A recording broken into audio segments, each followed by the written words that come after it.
ओ hello. जी साहब। इधर आओ।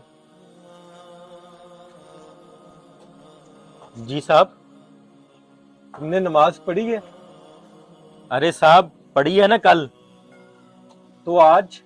अरे साहब, मैं हफ्ते में सिर्फ एक ही दफा नमाज पढ़ता हूँ, और वो भी जुमे की।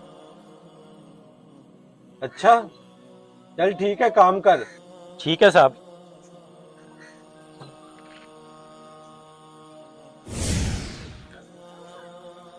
ओ रुको, आज काम नहीं है। ठीक है साहब। रुको, आज भी काम नहीं है। अच्छा साहब।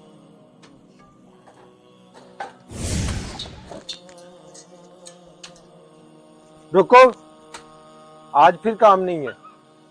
अरे क्या साहब, मैंने हफ्ते में सिर्फ एक दिन काम किया है, और हफ्ते में एक दिन काम करने से घर का गुजारा नहीं होता। भाई, जब हफ्ते में एक दिन काम करने से आपके घर का गुजारा नहीं होता, तो हफ्ते में एक दिन नमाज पढ़ने से कल आखिरत में कैसे गुजारा करोगे?